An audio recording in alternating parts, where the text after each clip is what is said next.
नमो ॐ विष्णुपादाय कृष्णप्रेष्ठाय भूतले श्रीमते भक्तिवेदान्तस्वामिन्निति नामिने नमस्ते सारस्वते देवे गौरवाणी प्रचारिणे निर्विशेष शून्यवादी भाष्यदेशधारिणे जय श्री कृष्ण चैतन्य प्रभु नित्यानंद श्री अद्वैत गदाधर श्रीवासादि गौर भक्तवृंद हरे Krishna Krishna Krishna Hare Hare Hare Ram Ram Ram Hare Hare.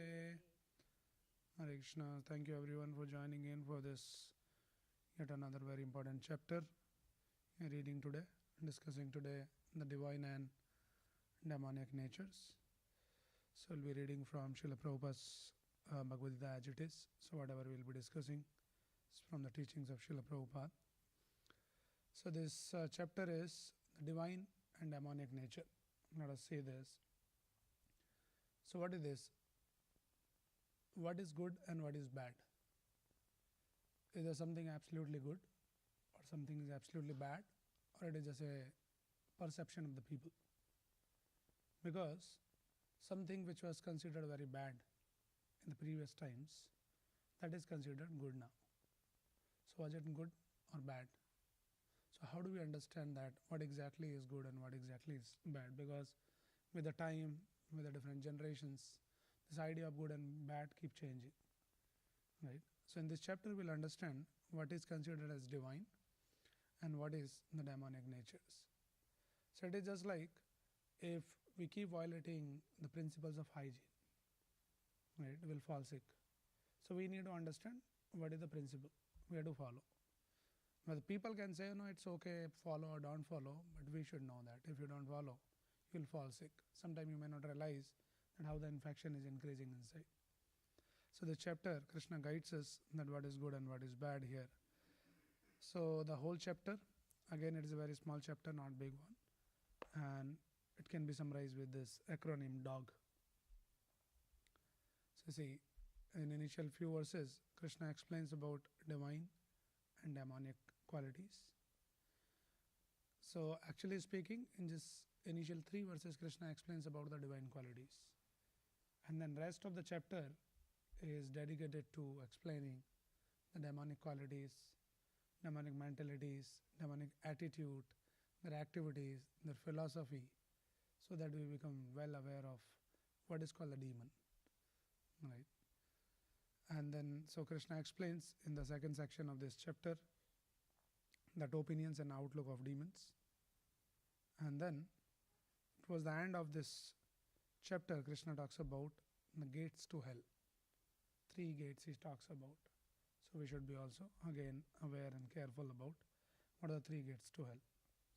Okay. So let us talk about this. Transcendental and demonic qualities in the section 1. So generally Krishna, we have already been discussing and Krishna explained this material world is dukhalyam. So dukhalyam, ashashvadam. Everything is miserable here, right? And we can see here that how people are struggling for each and everything. There's a lot of wars and scientists are working hard to deal with the onslaughts of constant miseries. They think that we are advancing a lot, we have a lot of facilities and a lot of technology which will make life easy, but it is happening other way around. Problems are increasing in different forms and different ways, and they're constantly working hard, scientists, that how to reduce these problems and miseries, right? So this we should understand that if from this example, like somebody is walking in the forest, right, barefoot, there's a lot of thorns. Okay, Hare Krishna devotees, I request everyone, please make sure that you are on mute. Okay. So if somebody is walking in the forest with the barefoot, without slippers, and there's a lot of thorns which keep pricking that person, so that person, he understands there is a problem and let me just find the solution. So what he does the solution, he start picking all the thorns, start, keeping them aside and keep doing. So what do you think, like, is that a real solution? Or what can be the solution? Easy solution. Put the shoes or some chappal or something. It's an easy one, right? But that common sense is also uncommon in some people, especially in this modern age and especially this modern minds. So what is happening is nature is throwing lot of thorns, lot of problems. What they're doing, they pick one and they try to just remove it. Then another one and try to remove it. Because there is a problem, let us come up with some solution, some technology. Now in the next moment there is another problem, another technology, another invention, another idea, another something. The simple solution is put the footwear, take some protection, which will save you. So that is the solution which our scriptures are offering. They are saying you can do that, removing the thorns one after another. That is not the real solution, because the nature will be keep throwing many thorns in times to come. So don't get entangled into all doing that. One second, let me put someone on mute here.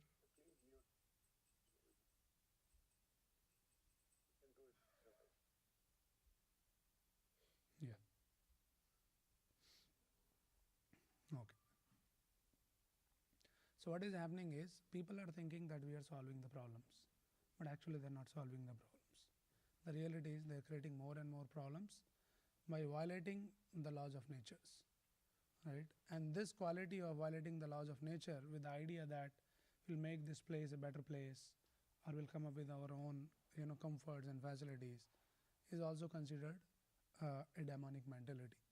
In this chapter we'll understand that, right?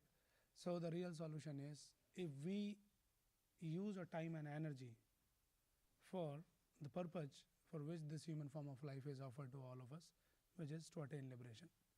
So liberation means you are free from all the miseries once for all. So instead of doing effort in that direction, people are working hard to remove the thorns. So liberation is like putting the shoes, and you're free from all the problems, Janma Mrityu Jara Vyadi, right?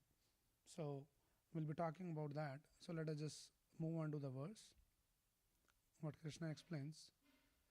So initial 3 verse, Krishna says, Shri Bhagwana Vacha Abhayam Sattva Samsuddhir Jnani Yoga Vyavasthitihi Dhanam Damasya Yagyasya Swadhyaya Dapa Arjavam Ahimsa Satyam Akrodas Tyaga Shantirapashunam Daya Bhutesha Loluptvam Mardvam Harirachapalam Tejakshamadriti Sacham Adroho Nati Manita Bhavanti Sampadam Daivim Abhijatasya Bharata.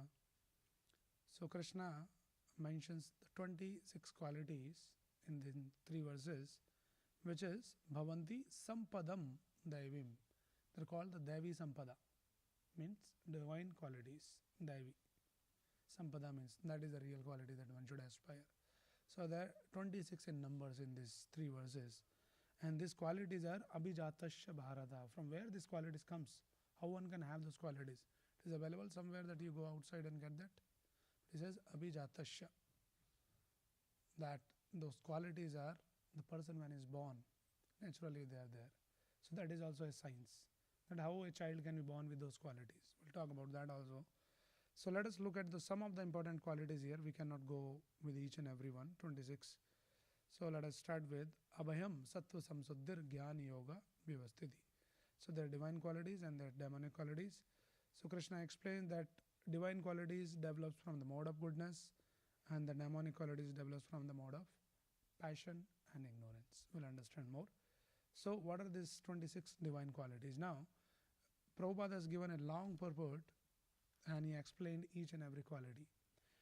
Also, in connection with respect to which particular varna and ashrama this quality must be there, like Abhayam, starting from this very first quality. Abhayam means fearlessness. What is this fearlessness? Who should have that fearlessness? Actually, every individual in this world is fearful. There are different kind of fear for different people. Some job insecurity, relational insecurity, so many other things. A lot of attacks are happening in some countries. People are constantly in fear. So practically you see everybody is fearful. But this is one of the quality which is considered as the divine quality. Now this quality is in connection with the sannyasis. The sannyasi must have. In general, everybody should have those qualities, but a sannyasi must have this abhayam. Abhayam means fearlessness. Meaning, sannyasi generally he doesn't stay in home. He goes out He keep walking. He doesn't have the place to stay. He doesn't have any savings that how my food will be managed. But at the same time, he should not be in constant anxiety. Oh, how would I get my food tomorrow? So if that is the mentality, then he's not fit to be a sannyasi. Sannyasi should always understand that it is ultimately Krishna who maintains everyone, and I have dedicated my life in the service of Krishna. Then why won't he will maintain me also? He is maintaining a lot of big elephants in some forest. They eat like tons of food every day.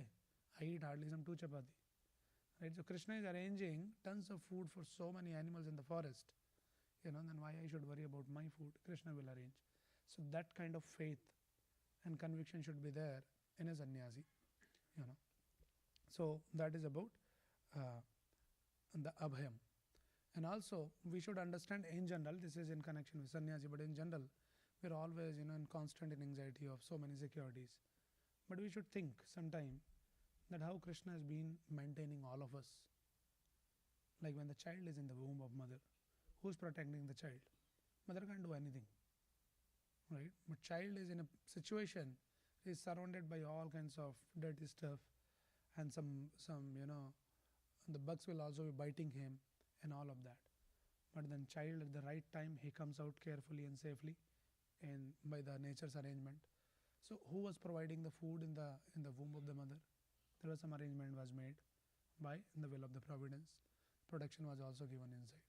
So when we are protected, even inside the womb of the mother, when we come out, still we will be protected. And what happens? There is a false hope is being created around us. As soon as the child comes out, everybody will take him in the lap. Mother, father, grandfather, and all the family members, and they'll start pampering the child. And then child start feeling, without these people, without their support, without their help, I cannot survive. And that becomes such a strong conviction for all of us. Can we think that if we leave the child just like that, he will sustain? We can't even think of all of those things, because we have become so conditioned that somebody has to take care. Yes, but that taking care by the parents also, that is also Lord's arrangement only. There are many children, they are born and thrown into dustbin. That is also unfortunate reality with some people. All right. But most of us have been taken care by nice parents, nice family, nice education, nice everything. Right. So one should develop this conviction. So this is called the abhayam. Okay. Now, sattva samsuddhi. Sattva samsuddhi means purification of one's existence. So this is also very, very important. And again, these are all the qualities. So what I have done is all the 26 qualities, I have categorized them, because Prabhupada explains in the purport that this quality is must for sannyasi, this quality is must for brahmachari, this quality is must for the householder. So we'll go by the section. So sannyasi should be abhayam, and also he should be sattva samsuddhi, really working for the purification of one's existence. Means sannyasi should not have any other engagement. His only job should be how I'll purify my existence.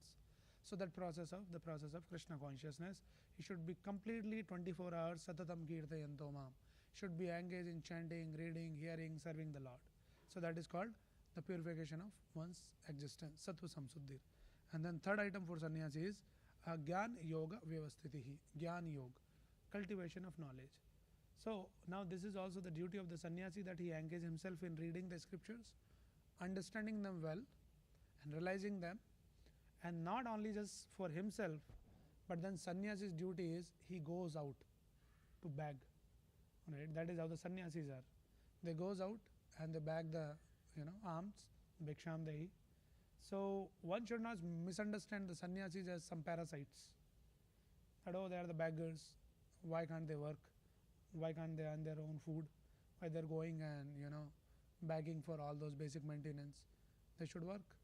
But the point is, the understanding in the Vedic civilization is, sannyasi voluntarily, though he is capable of doing all of those things, but he voluntarily, for the sake of well-being of the society, he goes out. He doesn't take up any profession for any job for earning his food and all that, because he is interested in some higher higher cause, which is basically helping the people in the society. So what he does, he goes out and then he begs the alms, and under the pretext of begging the alms, he will meet the householders, and when they give some bhiksha, he will also give them some instruction. So that is the job of a sannyasi. So that is how the Vedic civilization was. So just one instruction, because they are very pure in their heart, so there is a very great potency in their words. So just one instruction can transform the life of the person. The householders, because in general the householders are like they are completely entangled into their worldly duties.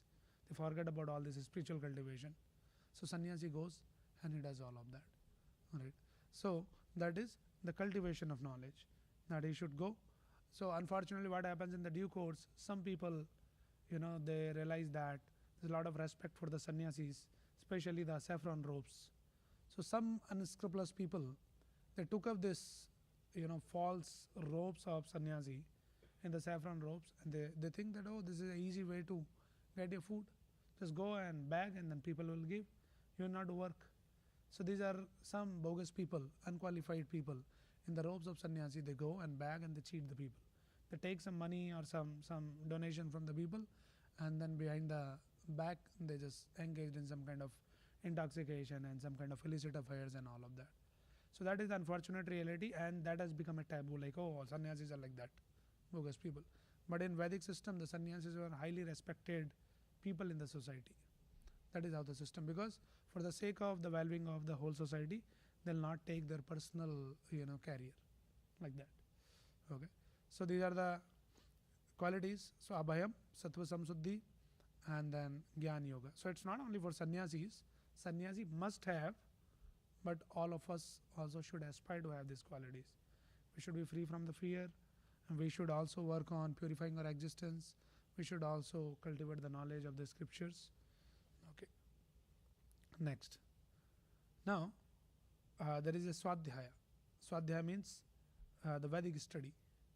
So that is must for brahmachari. Say the brahmachari doesn't get married, right? That is the meaning of brahmachari. But then it is said that brahmachari should get married with the scriptures.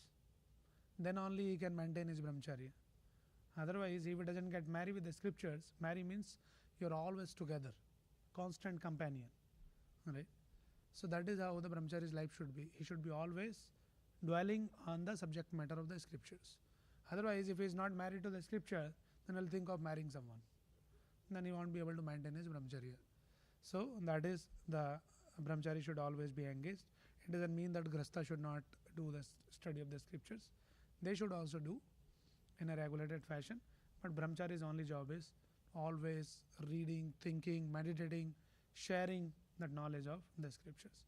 That is the brahmachari. And then, okay. Next, for the grasthas. So that is more relevant for everyone here. Everything is relevant. Okay. Grasthas, danam. Danam is charity. So the charity is the first item for the grasthas. Right? In fact, in the Vedic system, we know that 4 varnas and 4 ashramas, brahmachari, grastha, vanprastha and sannyasi. So brahmacharis, they don't work outside. Right? The vanprasthas, they are already retired. And then the sannyasis, they voluntarily give up everything and they travel to preach. So there's only one category who works, who makes money, and also it is their duty in the Vedic system that maintain the 3 other categories. Now in Kali Yuga, we have created a system wherein to maintain our own family is a big challenge. Right? People are in debt, they are in loans. To maintain, there is just one husband, wife and one kid. That is unfortunate reality, but that was the Vedic system. That the grastha will maintain the brahmacharis by giving some donation to some ashrams. Sannyasi comes, then they will give some charity to them. And of course, vanprastha, like elderly people, those are retired, so they have to take care of their elderly people in the family. So that is how. So this charity has been a very, very important aspect for a grastha, and how it is possible, one should understand that whatever we are earning actually does not belong to me. It belongs to Krishna. Everything belongs to Krishna, and then Krishna has made me capable of, or made me a custodian of having something, but at the same time I'm duty bound to take care of others. Those also belongs to Krishna. Like a father, father have the 4 children. So one child is capable of maintaining the finances, managing the finance. So father says, okay, you manage, and all other these kids, they are doing some other thing. But then it becomes the duty of this person, the child, who is good in managing the finances, that he takes care of the other 3 brothers also. So like that one should understand. So that is the charity, danam. Okay. Then if we don't do the dan, now see that how it is all connected. If the grastas they don't do the dan, charity, then what happens when they have a lot of money? Then automatically their brain start working how to use this money, how to spend this money. Now how much you can spend for your own self? How much we can eat? Hardly we can eat this much. And when you have too much money, you won't be able to eat even this much also. Right? People have some diabetes, anxiety, so many other problems nowadays. Modern, society, everybody is like they had to eat the dry chapati, some salads, and all that. So we cannot eat. How much you can wear? Like clothes, one time you can just put on one dress only. People artificially change in 3 times in a day. This is party wear, this is that wear, and so many wears. Unnecessary, they're wasting the time and energy in utilizing that money because they're not doing charity. So there is excess money always, right? So then they have to engage their brain power. How to utilize this money? And there is a constant anxiety. What if the income tax comes? They'll take away. We have to hide something. We have to manage something. Put some investment. So much time, energy is being utilized in just managing all that. Simple solution in the scriptures is given is give the charity. When you give the charity, you already kind of release from the load. But we have to cultivate that. That is considered as the divine quality. Or also, if the grastas, the householders, has a lot of money, then there is a possibility that they can engage in some kind of sinful activities, drinking, parties, and all of that. That is what happens with the people. What they'll do? How much you can eat? You cannot eat. So you have to do some all kinds of sinful activities, arrange some parties and spend money. Then you start losing the control of the senses. So that is also another quality which is dhamma. Dhamma means self-control. So the self-control is also another very, very important thing, because generally for the brahmacharis and sannyasis there are a lot of rules and regulations by design. Brahmachari is living in an ashram, and he is duty bound to follow the rules of the brahmachari ashram. Sannyasi has to follow, but there is a little concession is given to the grastas. They have little freedom to enjoy and life and all that. Then in that freedom, if you are not careful, then you can fall in the category of unrestricted sense enjoyment. So this is also one of the quality. Dhamma is the self-control. One should have the self-control, and also one should do the sacrifice, yajna. That is also the one of the quality that a grasta must have. So in this modern age, it is very difficult for an ordinary person to perform the yajna, but then it is recommended that one can do the Sankirtan Yajna, which is very easy to practice by chanting the holy name of the Lord, Hare Krishna, Krishna Krishna, Hare Hare, Hare Ram, Ram Ram, Hare Hare. And that is what Krishna explains in the Bhagwad Gita. Also we read already in the 10th chapter, Yajnanam Japa Yajñosmi. And among all the yajna, the topmost yajna is Japa Yajna, chanting of the holy name of the Lord, Sankirtan Yajna. Chaitanya Mahaprabhu also confirms this. So we should do this charity in the service of Krishna, then do the yajna by chanting Krishna's name, and self-control. Self-control comes very easily if you follow the principles of Krishna consciousness. Only eating the food which is offered to Krishna, you're controlled. Now people are going out in restaurants and parties, non-veg, this, that. As soon as you start following the principles of Krishna consciousness, you're already controlled, self-controlled to a greater extent. And then further you can improve yourself. Okay. Now next. Then Kshatriyas. Kshatriyas, they should show their power. They must have the power. So Kshatriya means Chatatrayate iti Kshatriya means Kshatriya's duty is that he should be able to give the protection to his citizens, to his subordinates. So they must have the courage, the power. They should be able to show the valor. And then there are other qualities which is everyone, all of us should have. So one is forgiveness, fortitude, cleanliness, freedom from the passion, for honor. So let us just read this a little bit more. So this forgiveness comes when we have little compassion in the heart. So compassion is also another one quality which is considered as the divine quality, right? And then dhriti, one should be very strong in whatever, like when we practice Krishna consciousness. So one day you feel very encouraged, very enthused. Oh yes, I should chant, I should go to temple every day, should read Bhagwad Gita every day, I should follow all the principles. You feel very strong. Another day you are dull. So tomorrow on I'll follow. Dhriti should be there, determination. So this determination is explained as the determination of the sparrow. I'm assuming that all of you remember we discussed that story of a sparrow who laid her egg in the ocean, and then the one of the wave took away the egg, and she was very determined to get the egg back. She requested the ocean that please give my egg back, and then because it's a small sparrow, so ocean is vast, she said get lost from here. Nobody considered the request. And she was so determined, and she started working hard to pick one drop in the beak and then say I'll just dry you up. That was the determination of sparrow. By seeing that, actually by the logic it is not possible, right? But seeing that determination, the Garuda got pleased, impressed, and then a sparrow belongs to the Garuda family, and the Garuda comes and he says, okay, I'll help you. And then Garuda comes because he's the carrier of the Lord, and then immediately the ocean personified came out, and then he says, okay, here is the egg. So we may not sometime be able to do certain things, but if you're determined, keep doing, then Lord will help us to get those things. So this fortitude and dhriti is very important. Then this cleanliness. Now this cleanliness also refers to the internal cleanliness and the external cleanliness. External is taking bath. That itself is like brushing the teeth, shaving, and cutting the nails and all that. In Kali Yuga, that itself is like a big thing. People take bath like once in a week. Yeah, and these are the reality, not the exaggeration. They don't take bath in the morning, 2-3 days they take. They manage with some deo. So externally you should be just, there's some fragrance and then considered as clean. Right? In this country, the level of cleanliness is so degraded. Like people know after using the toilet, there's no concept of taking bath, which is like a very common practice in the Vedic times. Especially in India, still people might be using. Soon as you use the toilet, you should take the bath. That is considered a part of cleanliness. Here there is no cleanliness, right? So we should not fall trap into all of those kind of dirty stuff. So that is about the external cleanliness.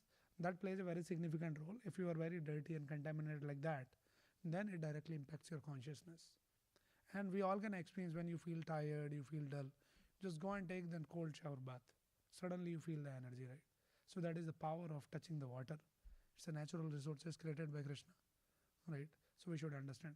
So that is external, and then internal cleanliness is we should work on cleansing our consciousness. That happens by daily taking bath, taking dip in the holy name. Hare Krishna, Krishna Krishna, Hare Hare, Hare Ram, Ram Ram, Hare Hare. If you don't chant one day, it is like equal to you are not taking bath one day. And you see the impact, right? You smell, your body smells. You have to artificially do something. Because body keep releasing a lot of obnoxious stuff. Right? You sleep in the night and the body rejuvenate, and a lot of bacteria and a lot of other, entity that dies. So dead bodies, that is how the people smell, through sweat and so many other ways. So we had to take bath, and also internal cleanliness is also very, very important. So everybody should be clean, not only just Grahasthas or Kshatriyas, but everyone. Okay. And then freedom from the passion for honor. Na ati manita. So people are very fond of, always asking and looking for that everybody should come and appreciate me. People should respect me. People should glorify me. And then because of that kind of a search, they're constant in anxiety. Oh, this person, look at this person, he didn't even say Hare Krishna.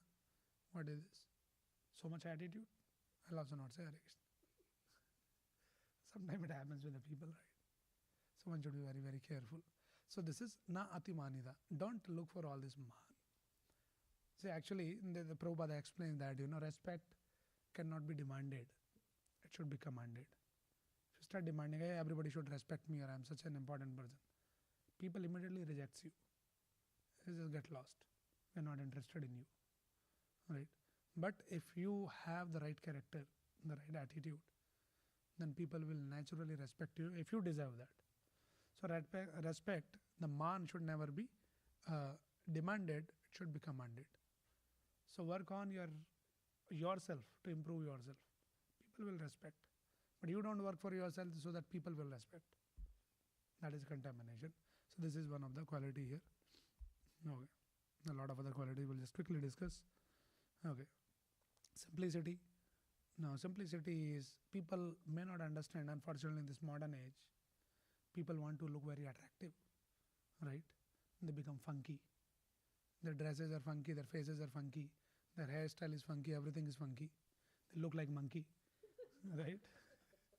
And they think that we look so smart, so handsome, so attractive. But the scriptures explain the real attraction is in simplicity. Simple people can attract the heart of everyone. That people won't understand. Unfortunately, in this modern age, this concept, this understanding is missing. So the simplicity also, it's not about just looking externally, but also we should be simple in our behavior, simple in our thinking. One should not be very complex. Some simple thing, and sometimes people you will see some simple thing they make so complex in their mind. Why did he or she says like this? I didn't do anything. Somebody might have said simply something, but they become so complex. So one should be simple externally, and also most importantly internally also they should be very simple hearted, right? So simple hearted means basically one should be very pure, and Prabhupada explains purity is the force. When somebody is pure in the heart, he can attract anyone. That is what happens. Why the saintly people are able to attract the people? Many people won't understand this science because they are very simple. They are not into all that show off. I'm talking about the real saintly people. There might be some bogus people also. They can do some drama. But the real saintly people are very simple hearted. They live like externally also in a very menial ways, in a very simple way, and they are very pure in the heart. They always, think of others' well being, compassion in their heart, and that simplicity attracts everyone. So that is about simplicity. And then non-violence, ahimsa, right? So ahimsa is also, Prabhupada explains in the purport, that ahimsa means one thing is like the grossly hurting someone, but more importantly, that restricting others' progress, spiritual progress. That is the real ahimsa. Restricting others' spiritual progress. So one should be very, very careful about this. So this non-violence, because many times people think that, the government is not good, my family is not good, my friends are not good, because of them I am in so much problem, I have to take the revenge, I have to do something about this, let me just teach them the lesson and all of that. So ahimsa is possible only when we understand the principle, the laws of karma. That if something is coming in my life, so-called bad also, so I should not try to take revenge on others, and unless I try to blame others, because of you I am suffering this, I'll teach you the lesson. And you try to hurt them some way, physically, or some people become sometimes very political, try to create some problem for others and all of that. So one should be non-violent. That is one of the quality. And then truthfulness. Now this truthfulness is also another very, very important quality. That falsity is violating the laws. People think that if I can manage to escape the people around, some cops, the government, and all of that, I'm smart. People won't understand that we are constantly being watched by the supreme authority, supreme government. So you can manage to fool the people around you, right? But you cannot fool the Supreme Lord. Is constantly watching us, sitting in our heart, Paramatma, keeping the account of each and every thought, not only actions, even the thoughts. So we should be careful that how much we should be clean in our thoughts also. We should not be thinking of even cheating others. So one should be very, very truthful. And also, because what happens, people have this idea that if I can cheat, by cheating, if I can get a little more, if I can get a little more money, then I can manage, I can enjoy more. But the Bhagavatam understanding is, you cannot have anything more, not even a single cent, if it is not destined for you. But you say, no, but Prabhuji, a lot of people are there. They manage to, do some scams, and they escape and they enjoy the life. So we should understand this enjoyment is also very limited. Our perception of enjoyment is very limited. People think enjoyment means money and doing whatever I want to do. But then there's a lot of pros and cons associated with every action. So you do cheating, you get more money, you go and enjoy in whatever way. But then you should be well aware of the consequences which are awaiting. So you thought that I enjoyed, but you created more suffering for yourself by cheating. So that is what the Bhagavatam explains. Tasya viheto pratyeta kovido. Means this a very apt example is given. Like the miseries, the problems come in our life without asking. Anybody has the problems? It comes unasked. Similarly, happiness will also come in our life without even asking and working hard for that. People think unless I work hard, if I do all this, manipulation, I cannot be happy.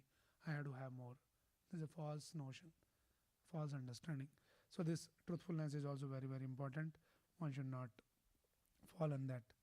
And then, okay, I think we should move forward. We are still on the initial verses. But yeah, these are all very, very important qualities. And then, okay, we can talk about another thing is freedom from anger. We discussed about, then one should not be angry. And then fault finding.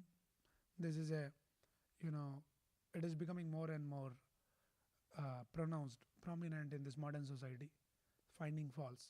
Earlier, finding faults were like in a family of 10 people. Somebody will talk about, oh, my cousin is not good, or my uncle is not good, my neighbors are not good, my relatives are not good. It was limited to that family only. Then neighbors. Now it has become like a global thing. With the help of social media, you just keep sitting at your home, keep trolling everyone. That has become a fashion.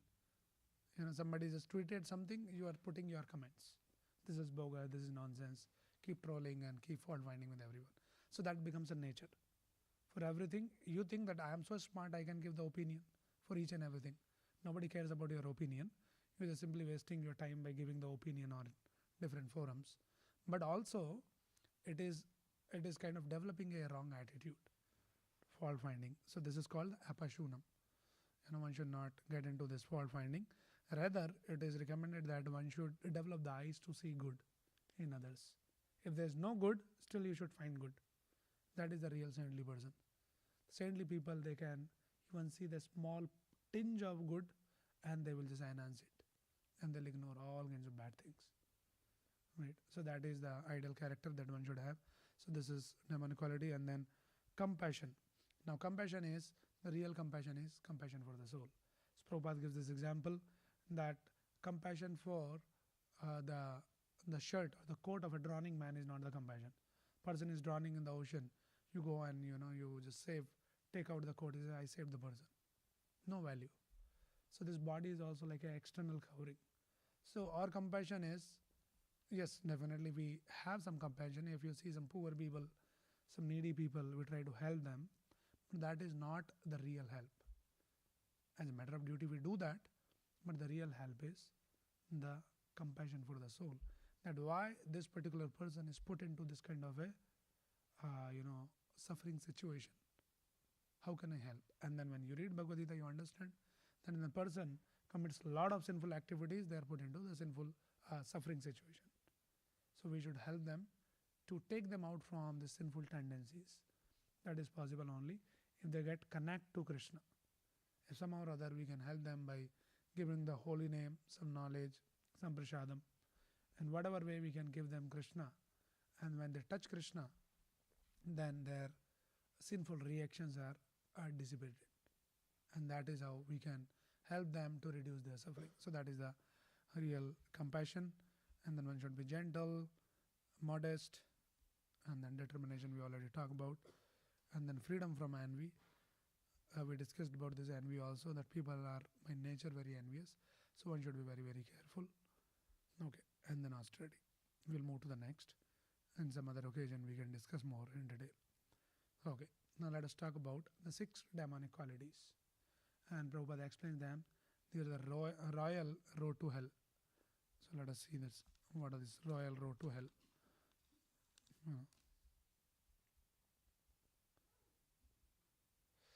Okay, I'll just read the verse. Dambo darpobhimanasya krodha bharushamevaja agyanam jabijatasya partha sampadam asurim. So these are the 6 items. These are all demonic qualities. So now we'll understand who is a real demon. So people think demon means he'll be ghastly looking horrible, very scary, and like that. But demons can be very handsome demon, good looking demon, very intelligent demon. Right. So because we think a demon means, because that is how they're depicted in our for our understanding. But demon is, it is more of like the consciousness, it's a quality. It's not like an external feature of a person. So let us look at this. What is a demon? So the pride. Prabhupada explains this pride is the quality of a demon. Okay. So the pride can be in any way, but Prabhupada mentions about this. Show of religion and advancement. People are very proud of. I am such a religious person. I go to temple every day. I know Bhagwad Gita. See that how the demon can be hiding inside in a person who is going to temple. He is becoming puffed up. So these are all very subtle things that one should be very, very careful. And then arrogance, proud in possessing some education or wealth. Conceit, desire to be worshipped by others. Say, and then glorification, appreciation, puja, pratishtha, labh, and all of that. And then anger. So anger is a demonic quality. So in the previous verses, Krishna already explained that freedom from anger is a divine quality. And showing anger over the trifle, they become angry. Some small thing and they become, and they are like, they lose their temper. So this anger is also a demonic quality. And we'll see that towards the end of the chapter, Krishna explained this anger is one of the gateway to hell. Out of 3 items, anger is one of the item. Also harshness, speaking harshly with people, and then ignorance. We'll talk more. Okay, let us see now. So Krishna next removes Arjuna's doubt about whether his own participation in the battle as a warrior and therefore as a killer will be due to possessing a demonic temperament, because Arjuna is engaged in killing all of them. So he says, oh, you told all this being harsh and angry and all of that. So looks like I'm a demon. So am I a demon or what is my situation? So what Krishna explains now. Devi sampad vimokshaya nibandaya asuri mata masucha sampadam devi mabhijato si pandava. The transcendental qualities are conducive to liberation, whereas the demonic qualities make for bondage.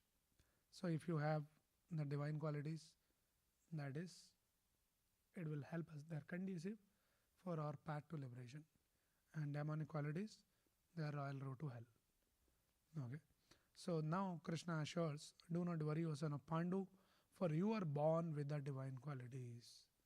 So Arjuna is actually a divine person, though he is engaged in killing and all of that.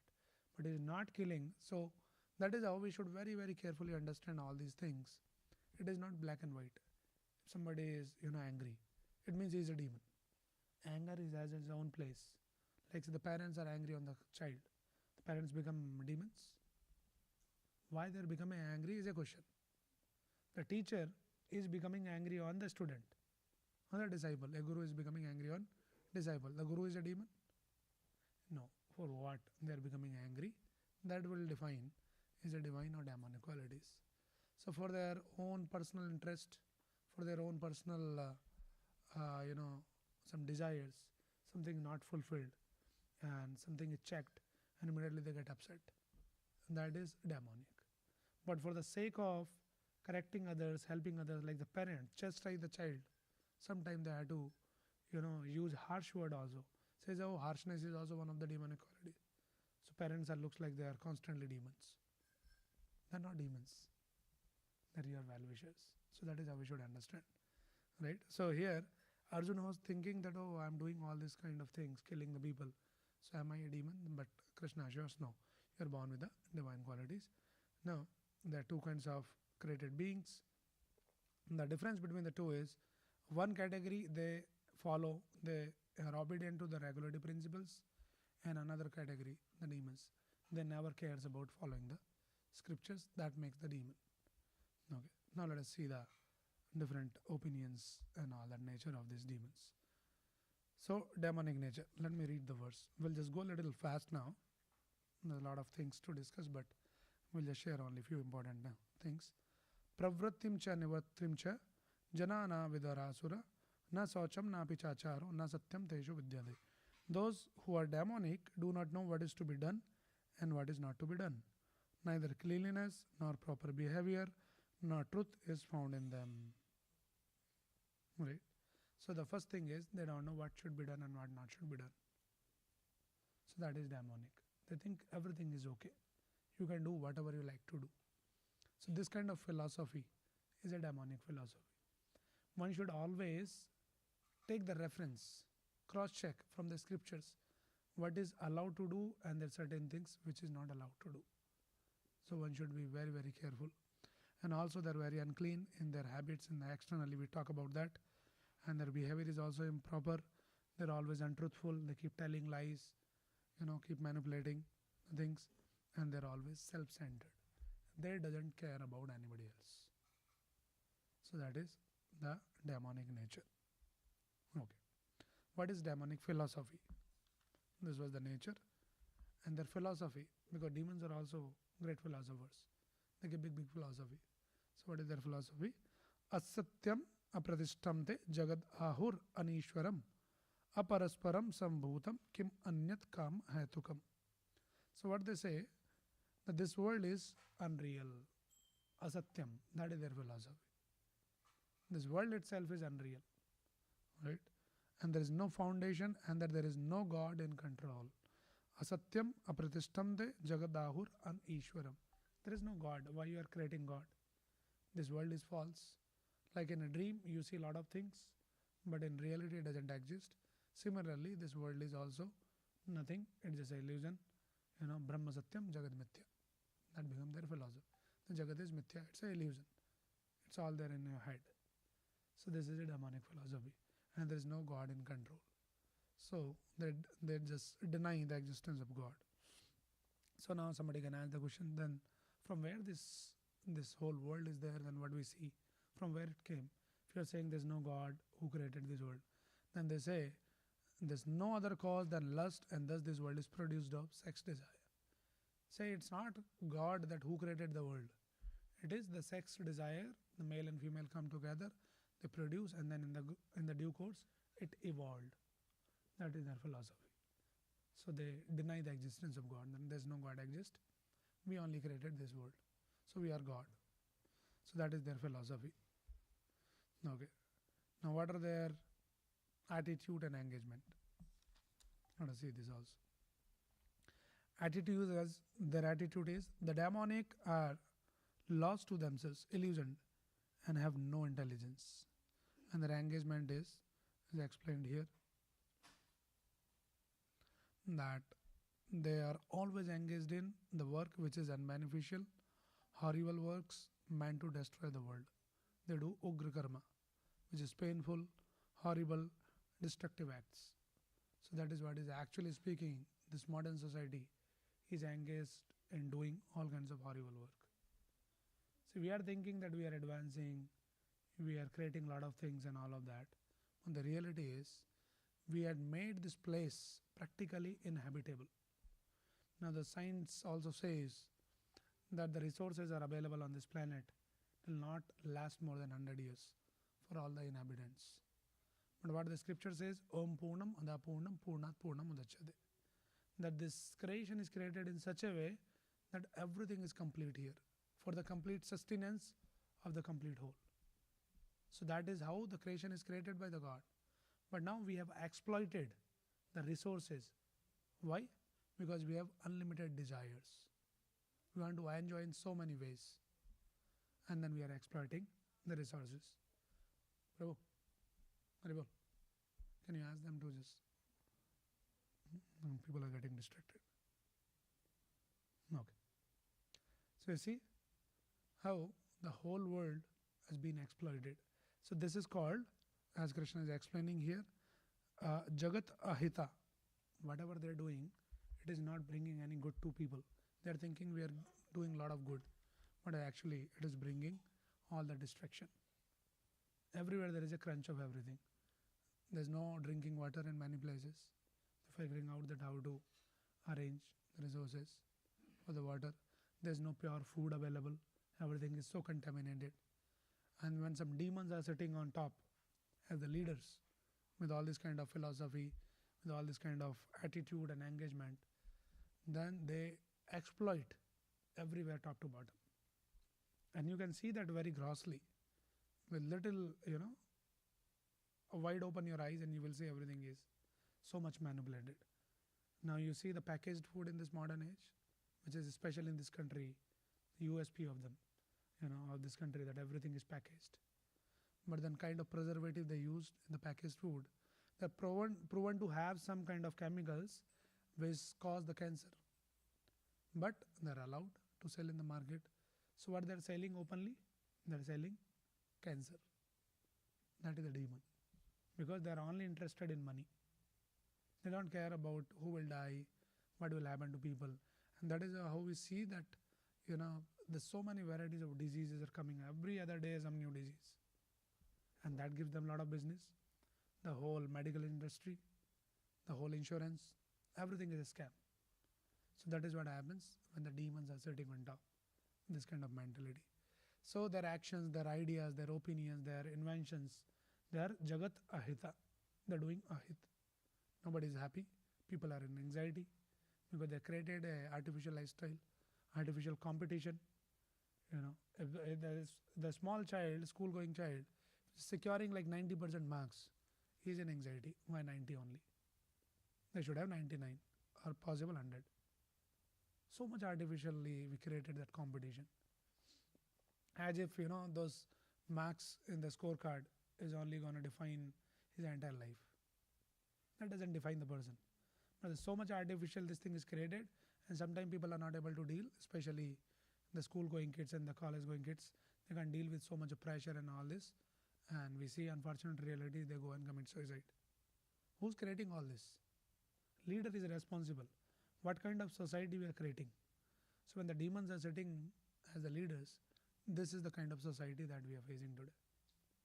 Right? This school-going kids, they need some pills for, releasing their depression and all that. Like in our generation, we never heard what is called depression. Like in our school days and in college days also, we didn't know that there's something called depression also. What is the depression? Now, the small child, he is going to the medical shop, and we keep talking to many parents. They come for counseling. So a small kid, he is in anxiety, he is in depression. They have to hire some psychiatrist to counsel him. Psychiatrist is also making money. He goes to another psychiatrist for his counseling. That is another reality. Because whole day he keep listening so many people, their problem, he can't deal. See, you can't deal so much of pressure and so much of negativity. You have to release. Either you are a very spiritual person that you can burn out all of that. If you are not that spiritual, you need another psychiatrist. This is the reality. So this is the kind of engagement and the philosophy and all the idea we see here. Okay. And they taking shelter of insatiable lust, absorbed in the conceit of pride and false prestige. The demonic, thus illusioned, are always sworn to unclean work, attracted by the impermanent. So this is the mentality of the demons, and then the further engagement is this. The prime motto of their life is sense gratification. There's no other motto. How to enjoy the senses. They constantly keep working for this. So that is how you see there's a lot of entertainment is coming in the market. In our times, what was there? If TV channel also hardly just 2, 3. If I go a little previous to my age, like generation of our parents, it was some DD1, DD2 something. There's nothing much to watch also. There's some prime time you watch some news, some Chitrahar, something like that. Limited. Yes, entertainment is important in life. The recreation is important. But your whole life become like an entertainment. You become like a joker, for entertainment. So that is how it is. Now, they've created so much of options, and those options are putting the person into anxiety, which TV channel to watch, or to watch some Netflix, or which series, so many series, and I couldn't complete this is pending, I have to plan this series, that series. So much of unnecessary anxiety, not needed. It doesn't contribute anything in your life in positive way. But we have created this like that. So this is what is the engagement of all the demons. They're just working hard that how to create more and more varieties of this sense enjoyment. Now they'll come up, okay, let us go to some mountains and then jump from top, bungee jumping. They'll call it bungee jumping. Why you have to do bungee jumping? Nature will make you monkey. You will be jumping only. These are the laws of nature. People won't understand that. And then they'll say, okay, now let us just tie a parachute, fly in the sky, paragliding. So fascinating name they give, and it's, we had to do the paragliding. And people feel like, especially the young generation, oh, if you are not done the paragliding or some bungee jumping or some other, what is that, scuba diving, skydiving, and all this, they think, my life is incomplete. I had to experience all of that. Everything is so artificial. It doesn't have any meaning, any value in our life. So this is what, there's all the demons, they're sitting there, and with all the labels, great scientists, great intellectuals, and that is what they're creating. Cocktails, mocktails, I don't know what and all tails. That is how they're creating all these varieties. So this is what is only their engagement. Secure money by illegal means for sense gratification. So when you create a lot of these things, then you need a lot of money, and then say it's okay to manipulate, to cheat. So this is their engagement. And then demonic mentality is further described here. I'll just read this. The demonic person thinks, okay, listen it carefully how they think, and we can think to ourselves, am I also thinking something like this, or so at least we can make sure that what category we falling. So they think, so much wealth do I have today, and I'll gain more according to my schemes. So much is mine now, and it will increase in the future more and more. He is my enemy, and I have killed him, and my other enemies will also be killed. I am the Lord of everything. I am the enjoyer. I am perfect, powerful, and happy. I am the richest man, surrounded by aristocratic relatives. There is none so powerful and happy as I am. I shall perform sacrifices, I shall give some charity, and thus I shall rejoice. In this way, such persons are deluded by ignorance. So they just think all of this. Ishwaroham aham bhogi siddhoham Balwan Sukhi. He says, I am the Ishwar. I am bhogi. I should enjoy everything. Ishwaroham aham bhogi siddhoham. I am perfect.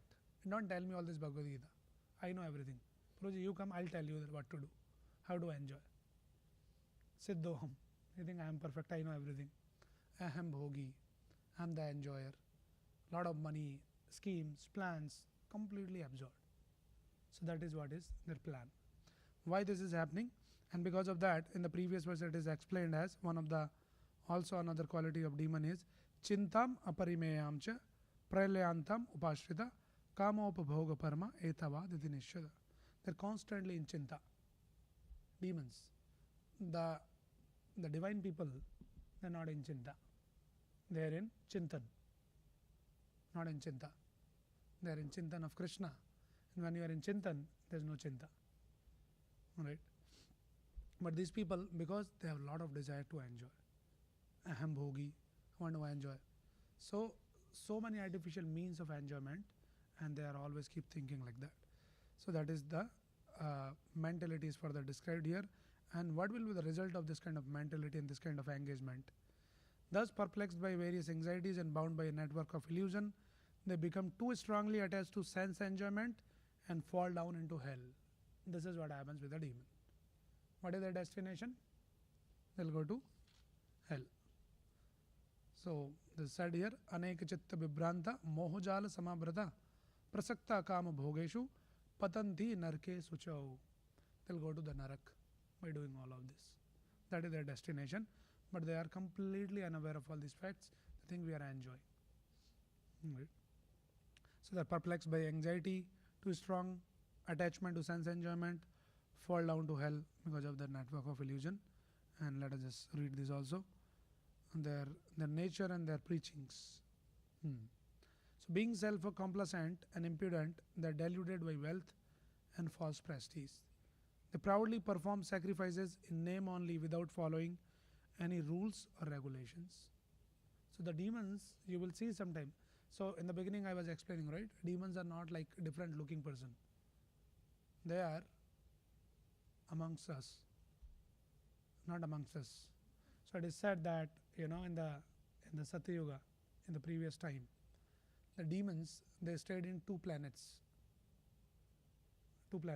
Like the Hiranyakashipu was in the upper planets, and the devotees were staying in the down. Then later ages, the demons, they existed in two countries on the same planet. So Ramji was in Ayodhya, Ravana was in Sri Lanka, another country. Then in the Treta Yuga, the demons, they existed in the same family, not same planet. So the Yadu family, Kauravas and Pandavas, in the same family, they are demons and their devotees.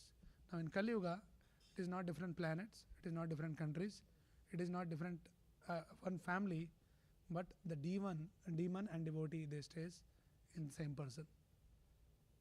It is all there inside. So through reading all these verses, what we are trying to locate is there any demon sitting within me? I am thinking I am a devotee because I chant Hare Krishna. I go to temple, I read Bhagwad Gita. Yes, we are devotee, but there might be some demon also might be sitting. So we are figuring out that in what form this demon is sitting. Some false ego, anger, and all this kind of mentality, right? So they do the sacrifice. Why they do? For the namesake only, to show off to the people. I am such a religious person, I am such a charitable person, and people will come and clap. The best example is all these politicians. They do. They'll go to some relief care or something like that. Some flood came and they'll go and they'll try to give some food and take pictures and all the drama they will do. But they'll go and hug the people, will go and eat the food with them, share some, drinking the chai with them, and all of that. All show off. Demons. Inside there's some other agenda is going on. So they're not trying to help anybody else. They're not interested in helping anybody else. They're interested in helping themselves. Some election might be coming. They want some publicity. Right? So these are all demonic mentality. And that disbelief in God, some of the demonic preachings are like this. What are the preaching? See, this is also demonic preaching. Preach that whatever path one creates is one's path. There is no standard path. So this is called yato mat tato pat. There is a philosophy like that. Whatever you think, yato mat, whatever your opinion, tato pat, that becomes your path. This is a demonic preaching. Because there is a standard path. If it was yato mat tato pat, then why Krishna has to speak Bhagavad Gita, do this, do that? If everything what you want to do, that becomes your path, then why Krishna is spending time that this is right and this is wrong? So there is a standard path. Others concoct their own God. And then some preach, then God is dead. Others says, you are all God. These are all demonic understanding. Okay. Ahankaram balam darpam kamam krodam cha samsritaha mam atma paradehesu pradvisvanto abhyasuyakaha. Bewildered by false ego, strength, pride, lust and anger, the demons become envious of the Supreme Personality of Godhead, who is situated in their own bodies and in the bodies of others, and blaspheme against the real religion. So that is also demonic mentality. You will see some, outright atheists, they'll come and blaspheme. There is no Krishna, Krishna was a Eve teaser, and like that, they blaspheme the Supreme Lord. To that extent they go. Because their envy is so much that they can't tolerate that why Krishna is so famous. Then they'll try to find something in Krishna only. So Krishna was, just teasing the girls. He was just like a rowdy. Some people made the comment like this. They're demons. And they might be sitting in some society, very intellectual, very polished. They're very polished demons. Intellectual demons. They try to justify the things like that. So one should be very, very careful, because what happens, we can very easily get deluded by all these intellectuals. Because they are the influencer in the society. See, somebody has some YouTube channel, is an atheistic person. I don't want to name all those people. There are millions of followers. And they'll come and they'll speak some nonsense. Oh, this Sanatan Dharma is bogus. And they'll make one video on that. They'll say, oh, this Sanatan Dharma is all about division. And they created the division. People are fighting on the name of division and all the caste. That is what is Sanatan Dharma is all about. Now there's millions of people are following. This person is so-called intellectual. He speak good English. He'll give some logics like that. And there's millions of people, some innocent people don't have the brain also sometimes to put that how to understand what he's saying. And they don't have the time to go and do their own research, read the scriptures, and they get influenced. Oh yeah. We follow this person and he told, this is all bogus. Sanatan Dharma, this Hindu Dharma is bogus. You should turn towards some other. And this kind of agenda happens. So it's very important that first of all, we all should read Bhagavad Gita, should become thorough with Bhagavad Gita, and also help others. especially starting from your own family, your kids, your family members, your relatives, and to the next level you become the influencer and impart the right knowledge. Otherwise, there are people that deluding the innocent people in the society, and then ultimately, what will be the destination? Everybody in mass will go to hell by getting influenced by demons like that. Okay. Those who are envious and mischievous, who are the lowest among men, I perpetually cast into the ocean material existence into various demonic species of life. Now, this is very, very important verse. One important point we need to understand. Fate of demonic. So, we already understand that they go to hell. Krishna is saying, because these people are very mischievous, they are envious, I put them into hell. I put them into the demonic species. Now, somebody should say, oh, why Krishna is becoming like this? He should at least help them. He is putting them into the demonic life. They become even more demons. So why Krishna is doing this? So we should understand that Krishna's doing anything is always good. So sometimes he put the demons into demon, and then Krishna comes and kill those demons. And by killing those demons, they get liberated. Like we see in the case of Seshupal and all those. They are demons. So Krishna comes in some pastime and then he kills. So basically helps them to make them demon so that he can liberate them. So Krishna is always very kind, compassionate, and all good. So we should not misunderstand all these kind of things. Okay, so that is the fate of the demons. Okay, they glide down to hell. And now we come to the last section of this verse, this chapter. Very, very important, 4 verses. So Krishna explains here what he says. Tribidam narkashyedam. Tribidam narkashyedam. There is 3 gateways to hell, Narak. 3 gates is showing. Anybody who is interested, go to those gates. There is an easy access to the hell. So he says, Tribidam Narkashyedam, Dwaram Nashanam Atmana. These are the Dwar. And it will be Nashanam Atmana. Atmanash. You will be completely destroyed. What are that? Kamam, Krodha, Tata Lobha. Kam, Krodh and Lobh. They are considered the 3 gateway to hell. Kam means the lust, Krodh means the anger, and then Lobha means the greed. Tasmad, therefore, etam trayam tyajet. All these trayam, 3, tyajet. Tyag do. Give up. So what we have to give up? Lust, anger, and greed. The direct gateway to hell. 3. So anger we discussed about when we have lot of desires. That is lust basically. To enjoy. Unlimitedly you want to enjoy. Independently you want to enjoy.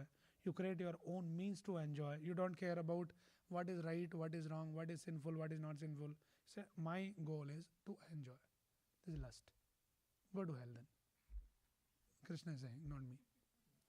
Right? And when this lust is not fulfilled, you want to enjoy this way, that way, and something comes up, then immediately it is followed by the younger brother, which is Krodh. Why anger comes? The root cause of anger is when your desires are not fulfilled in some way or other. You want something, you don't get that. You want that, my wife should listen to me, or my husband should listen to me. This is one desire. She doesn't listen or he doesn't listen, immediately you are angry. Right? See how it is connected? So desires, lust, it is followed by anger. So if your desires are not fulfilled, you will be angry. If it is fulfilled, then what happens? You become greedy. See how it is a trap? Oh, I got this. Now let me work for the next something.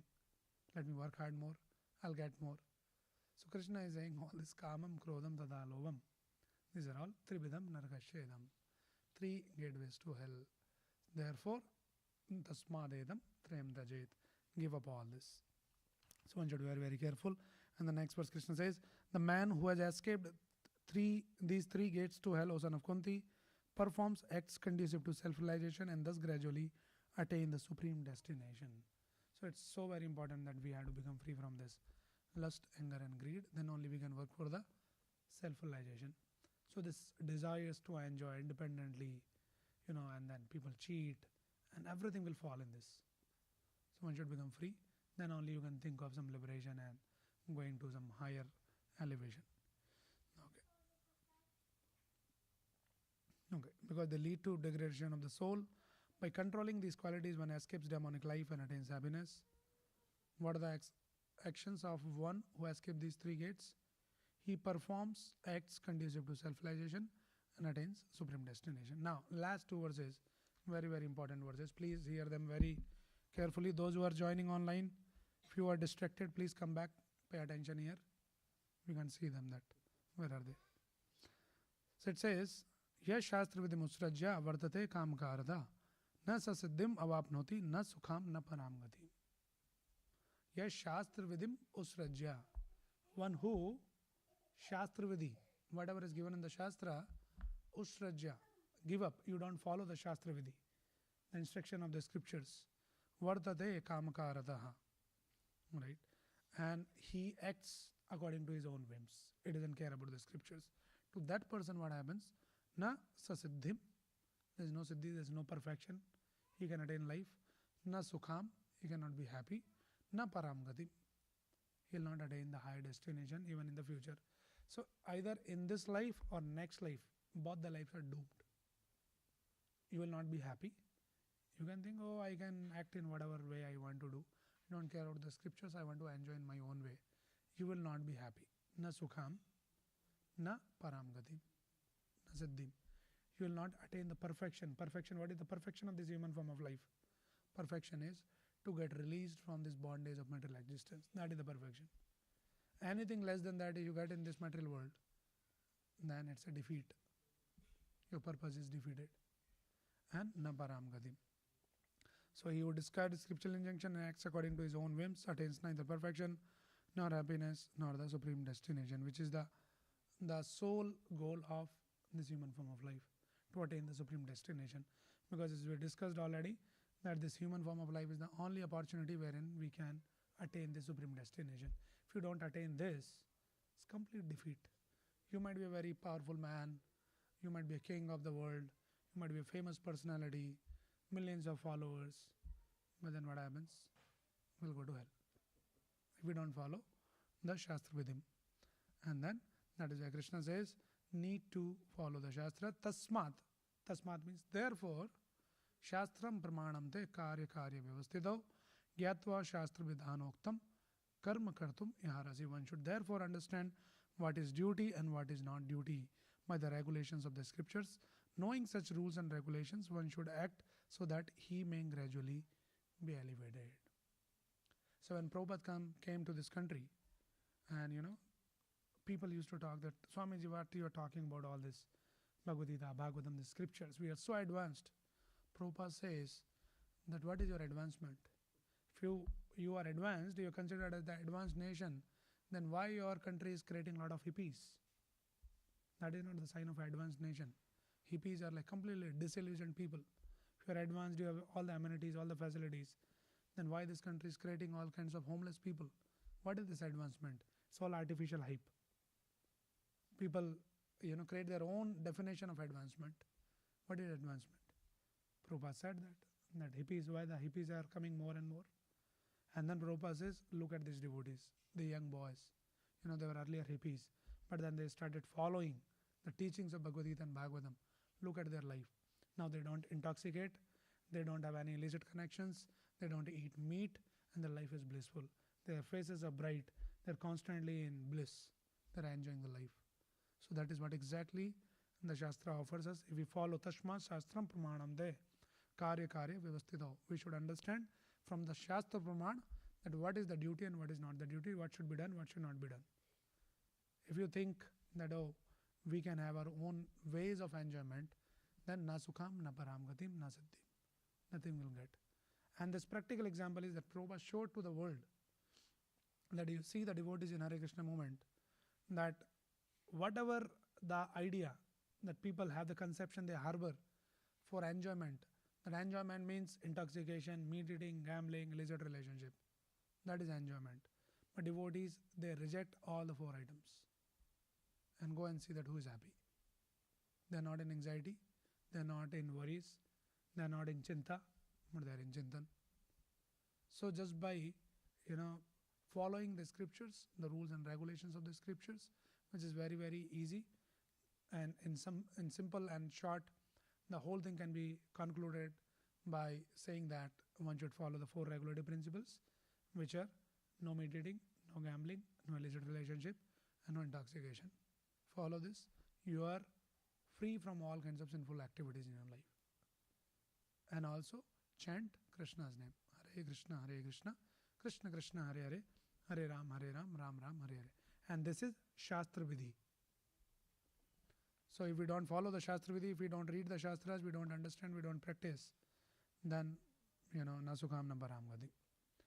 Okay. So these are the few thoughts on this chapter that Krishna built up. I know that we did in very fast mode. 1 hour is not enough to explain each and every detail. But hope it gives us sense of what is demonic and what is divine, and we understand from the chapter that 3 gateways to hell: kamam, krodham, tadha lobham. So we should work on this, curtailing all these inner anarthas. So that is possible only when we chant Krishna's name. And as we know that by chanting Krishna's name, all kinds of negative qualities, all kind of contamination will be wiped out. Cheto darpan marjanam happens. So one should practice every day. If you are not started chanting yet, please do start chanting without fail, without delay. We don't have much time. People are sometime in a notion that we have a lot of time, we are young, we have some other priorities. Along with your other priorities, make this also as your priority. Chant every day. 1 round, start with 1 round, and those who are chanting already, chant more. Prabhupada says chant 16 rounds and daily read Bhagwad Gita. Come to temple, do some seva in whatever possible ways you can do. And that way you are on the right path. Okay. Any question or any comment?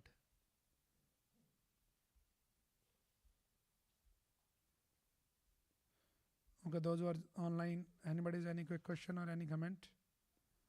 Okay, so I see one comment here. Yeah. Can we chant during doing household chores, household work? For example, I chant doing groceries, playing with kids, cooking, waiting in call or during showering. Will though chanting counts? Is it okay to chant when we are not 100% focused? Yes, it is okay to chant in any condition of life, in any situation of life. Chanting of Krishna's name is all good in any situation. But this is not something which is the best thing to do. Yes. So we should make the exclusive time for chanting, whatever, 1 or 2 rounds. And apart from that, in addition to that, you can chant while driving and doing your household works and all of that. But we should not count that, oh, I chanted while I was playing with my kid and that's enough.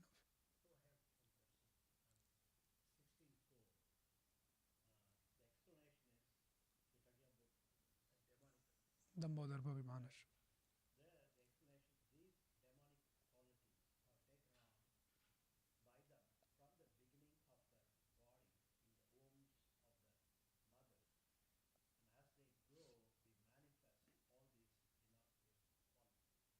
Right.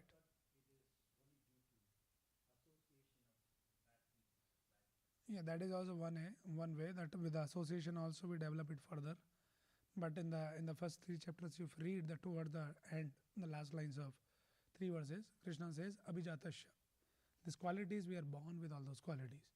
Now there is understanding that how somebody is born as with the demonic qualities, somebody is born with the divine qualities.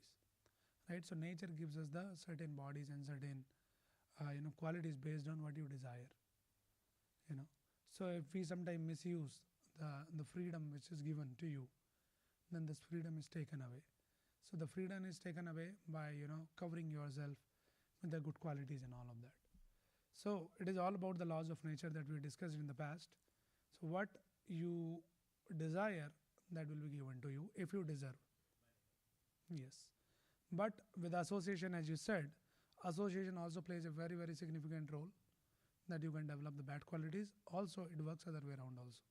If somebody is bad, then with the right association, in the devotee association, all those bad qualities will vanish. And that happens with all of us. That is what Prabhupada did. Prabhupada says that I have come here to this country to create an opportunity for everyone to associate with the devotees. So with that association, what happens? Your bad habit, somebody might be smoking, somebody might be drinking, somebody might be eating non-veg and all of that. When they come to temple, they read all this discussion, hear all that, participate, read Bhagavad Gita, chant Hare Krishna. Then you see, slowly and gradually, all those kind of desires will just vanish from the heart. So association always helps. Okay. Now let us chant. Now let us associate with Krishna. Krishna's name is not different from Krishna, and this is the best association that one should have every day. Jai Shri Krishna Chaitanya Prabhu Nityananda Shri Advaita Gadadara Srivasadi Gaura Bhakta Vrinda Hare Krishna Krishna Krishna Hare Hare Hare Ram Ram Ram Hare Hare Hare Krishna Krishna Krishna Hare Hare Hare Ram Ram Ram Hare Hare Hare Krishna Krishna Krishna Hare Hare